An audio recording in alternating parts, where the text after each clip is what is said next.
Namaskar to all of you, and thank you for coming here. This is a series on Sri Aurobindo's book, Synthesis of Yoga, and we have been exploring the section on Jnana Yoga, or Yoga of integral knowledge, which is different from Yoga of knowledge. There's a difference between knowledge and integral knowledge. And that difference Sri Aurobindo describes in the first chapter in this section, which is called as the object of knowledge.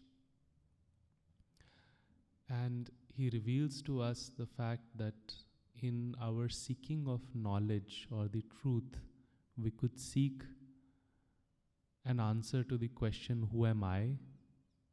And go on the process of self-discovery and arrive at that I am not this body, I am not this mind, I am not this prana, I am something beyond this universe, something supreme, absolute, formless.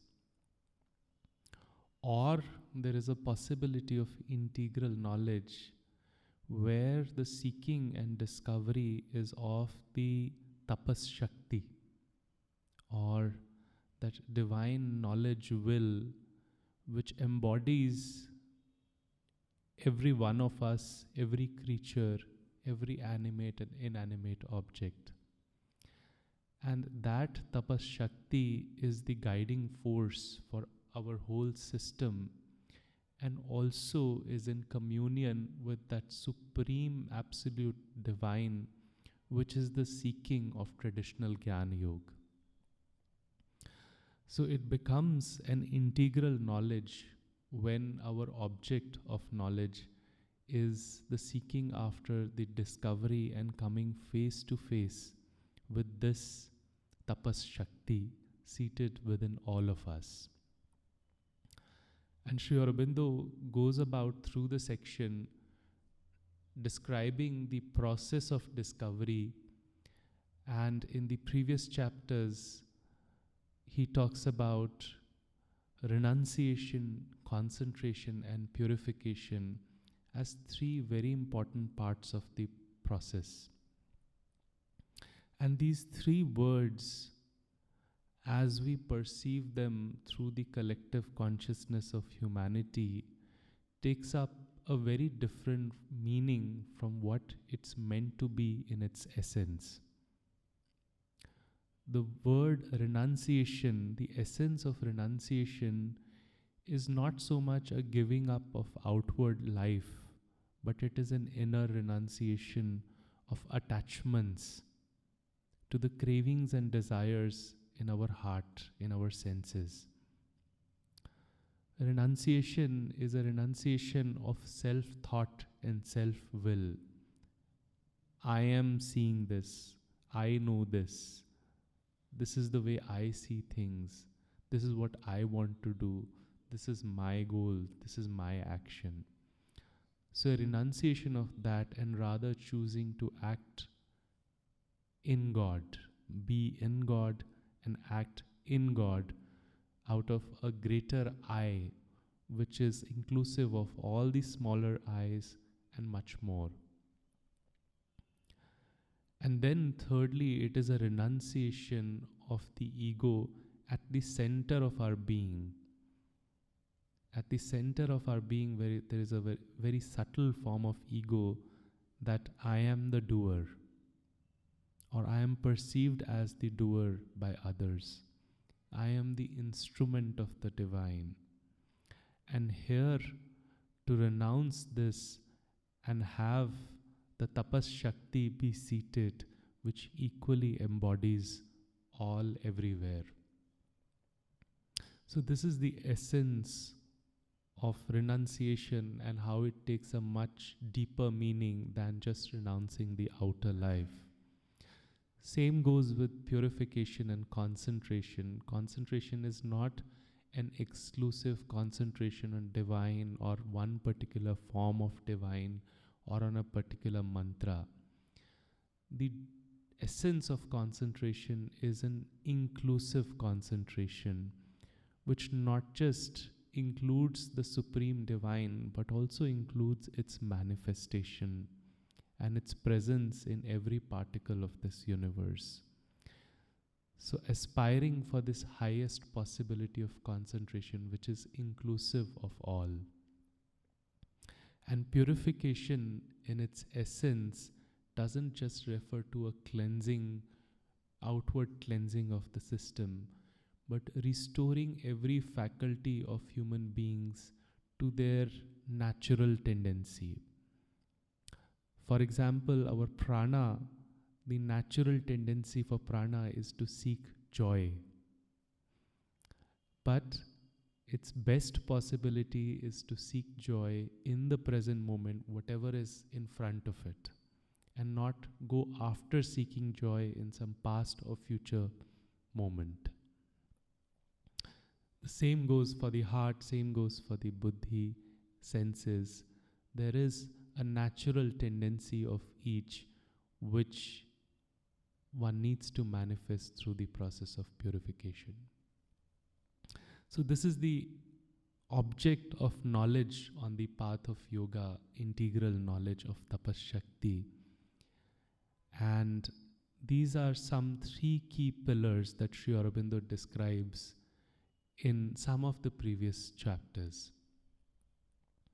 Moving forward in this chapter, Sri Aurobindo draws our attention to a very key element, that if we are to reflect the divine truth in our being, if we are to stay close to the truth, then one very important aspect which needs to be taken care of is to rise above the limitations and incapacities of body consciousness. The chapter is called The Release from Subjection to the Body. If we look at body consciousness, I am this body, it brings a certain degree of ignorance and forgetfulness of the infinite capacities of the mind and the soul. And if one has to recover this light or understanding that mind has infinite capacity, soul has infinite capacity, then there has to be a way of release from being subjected to the body. And this we are not referring to an escape from the body, but a mastery over the body. A mastery over the body and an intention of reclaiming one's own power. And this process of a release from being subjected to the body, Sri Aurobindo has previously described again in the section of Karma Yoga, Yoga of Integral Works, as a process of disentanglement of the Purusha from the Prakriti. If we look at Purusha and Prakriti, one understands that Prakriti is an executionary force of the nature which makes use of Trigunas, Tamas, Rajas and Sattva, and it is the creator or manifester of physical matter, bodies, mind, and even for that matter, our sense of I is also a creation of Prakriti. And it does so for every creature, every animate and inanimate form. This Prakriti goes about doing its work in an inert fashion. And Purusha is the witness or the Sakshi. It is a witness to all the activities, all the movements of the Prakriti. And both Purusha and Prakriti, they are intertwined with each other. Purusha goes into the Prakriti as intention in action. It is the essence of every movement of Prakriti. It goes into that. And Prakriti is present in the Purusha when it withdraws and recoils back as a potential energy, only to be thrown back again into a cycle of another play of action. And this is how Purusha and Prakriti are intertwined to each other in our life. And the process of release from the subjection of body is a process where we acknowledge this possibility of Purusha and Prakriti, which is the lower nature. But there is also another possibility of a higher nature, which is the Shakti. And this Tapas Shakti is the common source of Karma Yoga and Jnana Yoga. It is what drives our action, and it what also reveals to us the truth. So a process of Purusha disentangling itself from the Prakriti and surrendering to this higher Shakti, and then this Shakti empowered Purusha asserting itself over the Prakriti becomes into a master of nature. And that is where self-mastery and mastery over body, reclaiming of power can happen from. So when we start with this context that if we are to talk about any release from subjection to the body, then it is a movement of disentanglement from the Prakriti, reclaiming one's power and then working from that space. Then we have some clarity on what is that we are looking for. And through this chapter, Sri Aurobindo gives us some of the key milestones or key steps in this process, starting with the process of learning to witness, which is the space of Sakshi, of the Purusha, and the 2 stages of witnessing. Then he talks about mastery over habits, because habits are seated in the body. Then he talks about the power to do nothing, an immovable calm, which is essential to the process of Jnana Yoga. And lastly, he talks about the mastery over fear, and the deepest fear, fear of death. And we're going to look at each of them as we go along the discussion.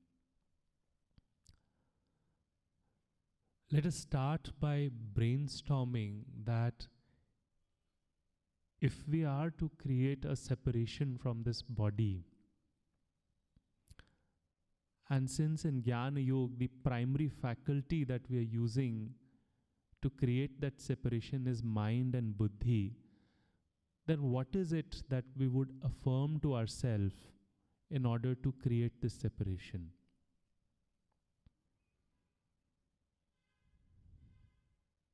If we look at some of the common affirmations that are available to us or that spontaneously come to people are, I am not this body. I am something beyond this body. Or, I am not this body, I am a soul. I am not this body, I am a being. But if we look at each of these statements, they can create a certain aloofness from the body, but our ego takes another form of a soul or a being with these statements, and there is not a release from the body. There can be a distance from the body, but we are still subject to the body. And here Sri Aurobindo offers a very powerful statement for us to start with, in our exploration of release from the body. And he writes that one can affirm in the mind that this is one working of Prakriti. He refers this to the body. The body is one working of the Prakriti. This is neither thyself nor myself. Stand back from it. So if you look at this statement, this is one working of the Prakriti. So he brings in the principle of oneness, because ego works on breaking down things. So this body is one working of the Prakriti.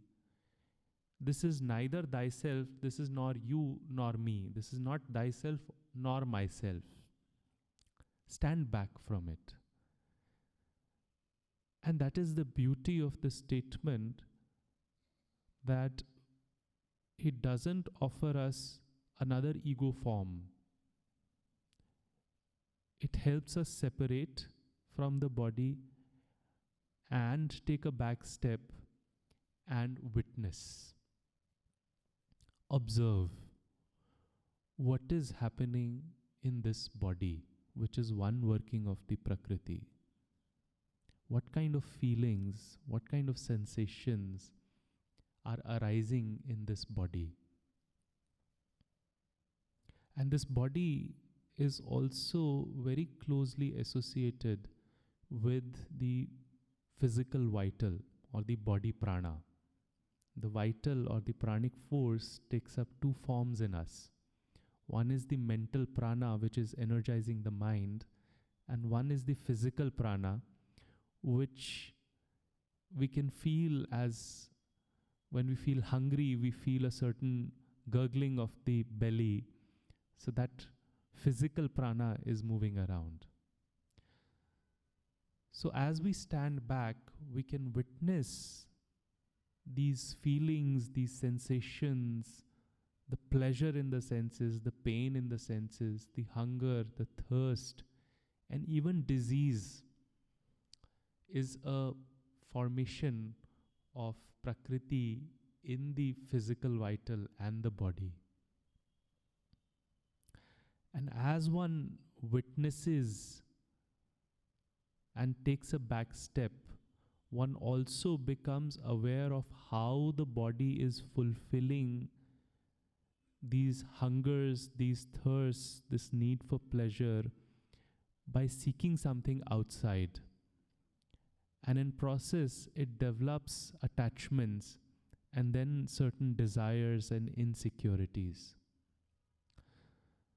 So one can take a back step and observe these dependencies of the body and the sensations in the body and the feelings in the body, and do it in a way that one is neither affected by these and nor interfering with these. And this is a very important part of witnessing. Witnessing is a process of intensity. One needs to have that intensity because each of these feelings, each of these sensations can be quite intense, and they can take us back into the Prakriti rather than witnessing. So one needs intensity, and one needs to be in a state where one can say, I'm witnessing all this, I'm not getting affected. And not to interfere, because the moment we start interfering with it, wherever there is resistance to something, then there can be no witnessing. So witnessing is a process of no resistance.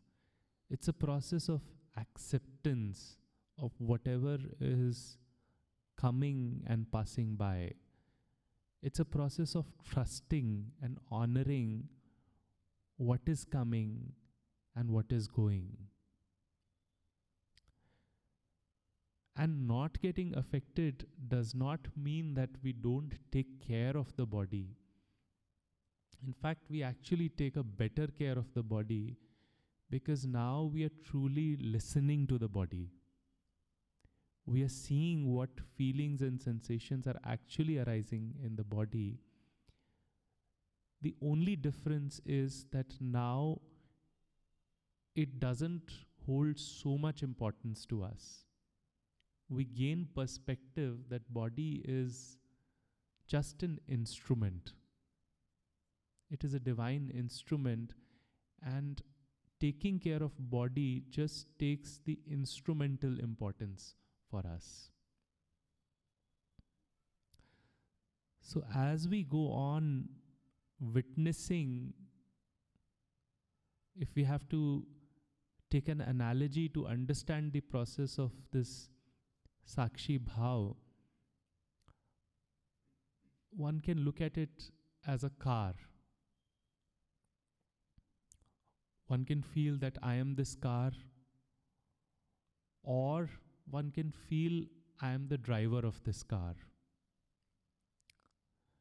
If we are the car, then every bump on the road, we are going to intensely feel it. But if we are the driver, it is possible that we are not as affected by each bump on the road, every brake, every acceleration. But still, it is important to acknowledge that if we feel like the driver of the car who is seated inside the car, he's affected by the car. If there is a car crash, the driver can be affected. So eventually, the process of witnessing calls for moving out of the car.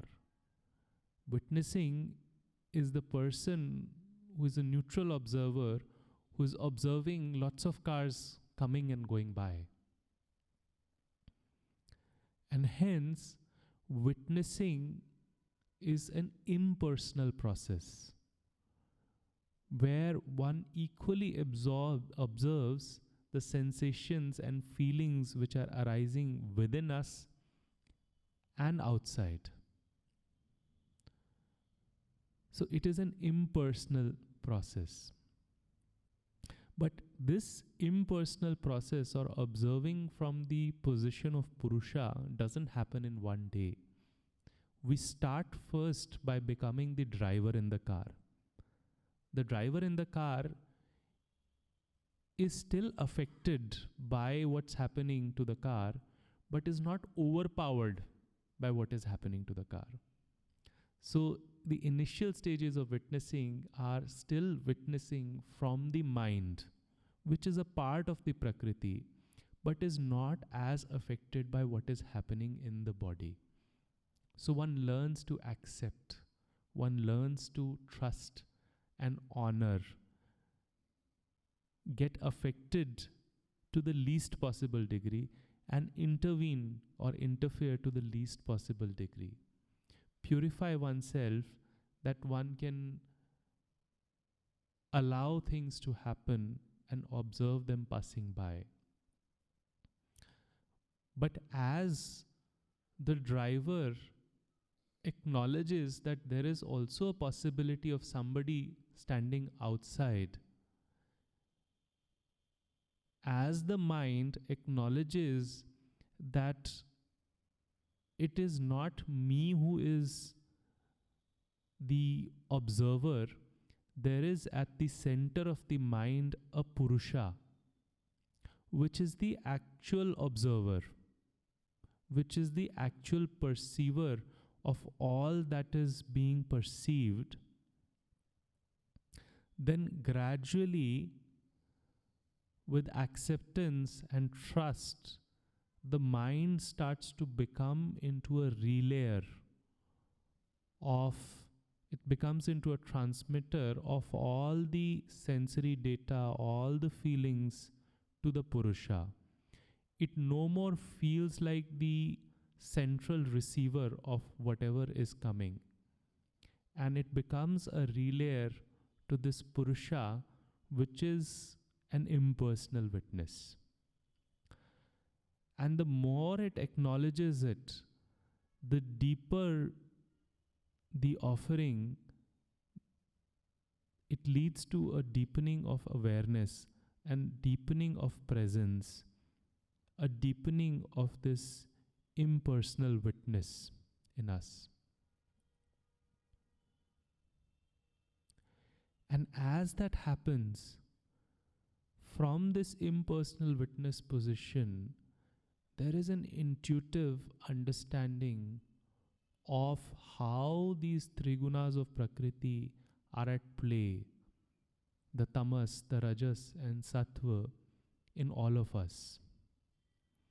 How it is molding the action of this body, how it is molding these attachments, dependencies, desires, insecurities.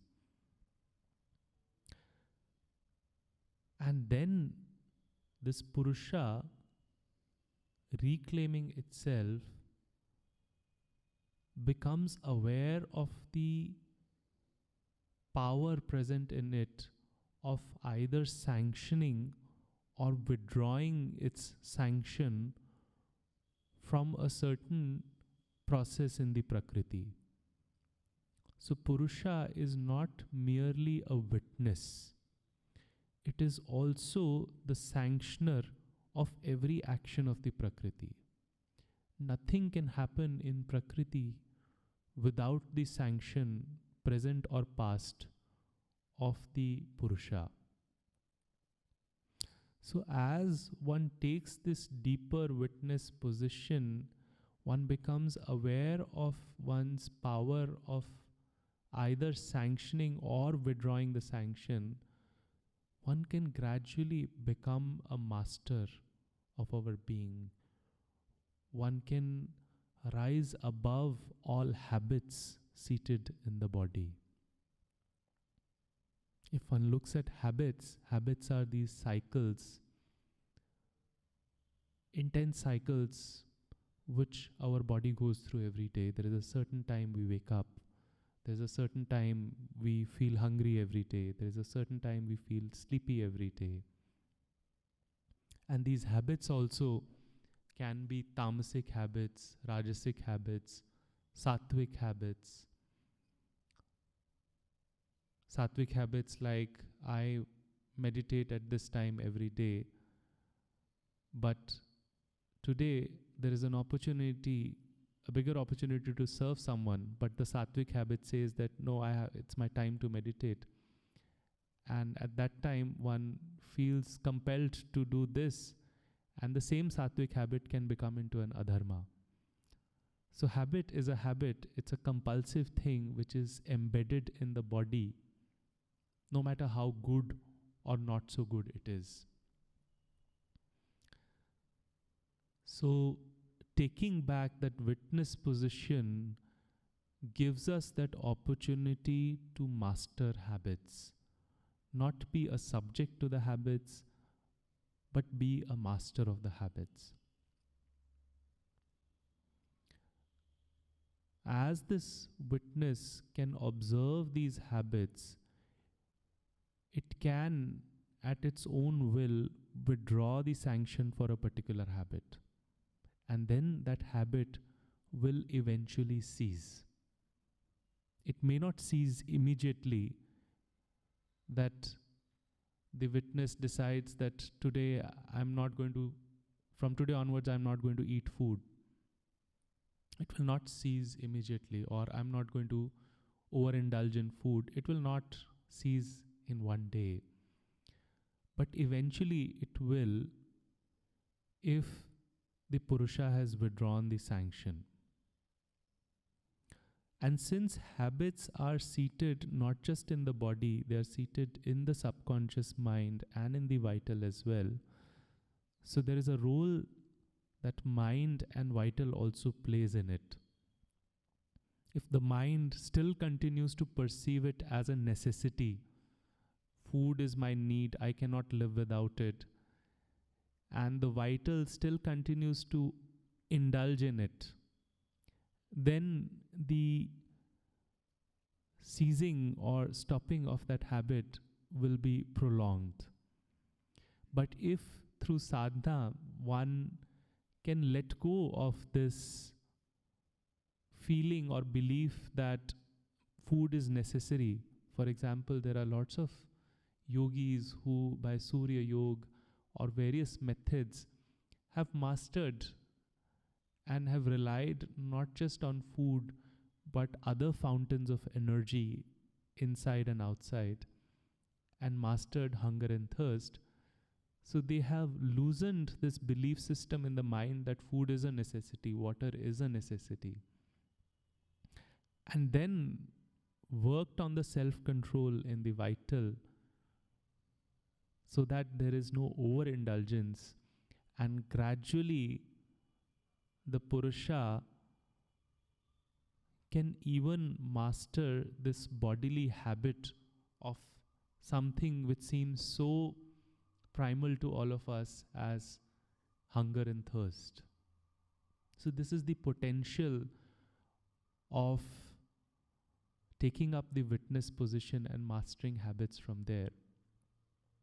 And it is very important for us to see this, because if we look at science, there has been a lot which has been researched and written on habits. Lots of books have sold millions of copies on habits and things. And although they talk about mind over matter, but a large part of the narrative is centered around positive feedback and negative feedback. Which is, if you do this, you will get a chocolate. If you do this, you will be punished. And this kind of a narrative is based on the paradigm that we are always going to be subject to the body, and the way we can work around in habits of the body is using Prakriti, which is the feedback, to control the Prakriti, which is the body. So this effort at controlling Prakriti with Prakriti can bring some little success, can bring some positive movement, but it cannot bring self-mastery. And that is where Sri Aurobindo offers us a paradigm shift on habit modification, which is first working on learning to be a witness, learning to be Sakshi, and then reclaiming one's power of sanctioning certain habits and withdrawing the sanction from certain habits. And as one starts to do this, there is another possibility of the body, which is the possibility of the power to do nothing. This power to do nothing doesn't refer to an inertia where I just don't do anything. It doesn't refer to an incapacity to act. I cannot do anything. It doesn't refer to an aversion to action. I don't want to do anything. Or an attachment to inaction, that action is not for me. It refers to a power to do nothing. It doesn't even refer to a mental silence or peace in the mind. This power to do nothing is an immovable calm in the whole human system, that stillness, which is a possibility, which one needs to embody if one is to imbibe the true knowledge. Sri Aurobindo categorically mentions in this chapter that if somebody is not ready to embrace this immovable calm, then one is not fit to receive the highest knowledge. It is so commonly said that we all want to feel the divine touch, we all want to be with the God, but one needs to make oneself fit to feel the divine touch, or to be able to embrace the divine touch, because divine is a very intense energy. Progressively, to the degree one can create that capacity to hold the divine touch, to that degree the divine will reveal ourselves. And in the path of Jnana Yoga, that immovable calm is an essential thing in order to embody that divine light and truth. So this is about the power to do nothing, which can come because as one takes the position of the driver to the position of the neutral bystander,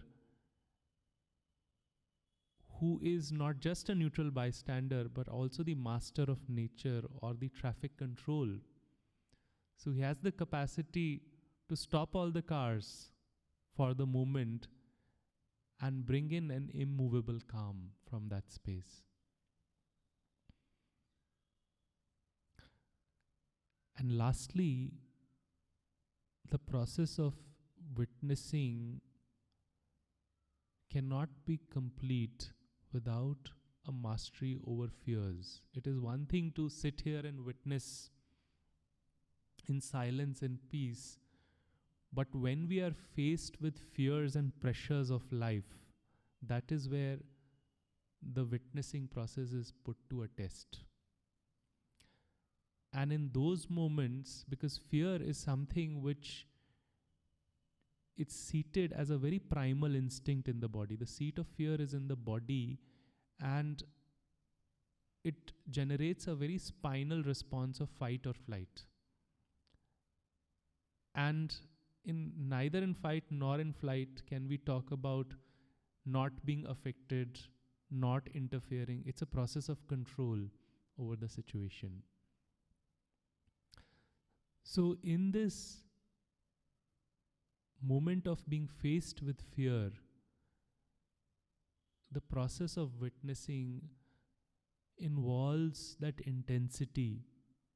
It involves that trust and honor of what is in front of us, a trust in one's ability, a courage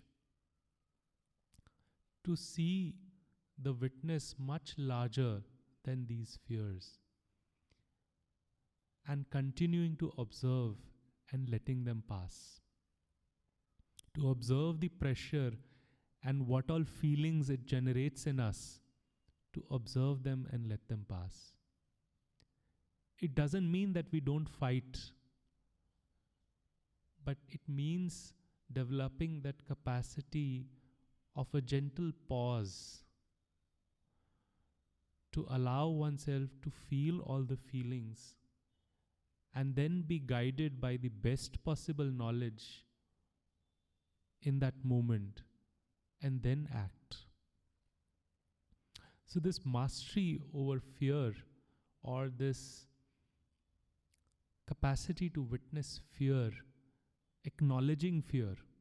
Acknowledgement is the first step in it. The moment we start acknowledging that there is fear, there's so many fears which are driving our action in the present moment, but sometimes we are escaping those fears. So we are taking a flight from them and we think we are witnessing. So witnessing is a process which also involves acknowledging that there is fear, and then getting down to that most primal fear which is rooted in the body, the fear of death. And since in the process of witnessing we are saying that this is not myself, this is not thyself, this is one working of the Prakriti, then there is also a possibility of letting go of this very primal animalistic fear of death also in the physical. And that culminates into a true release from the subjection to the body.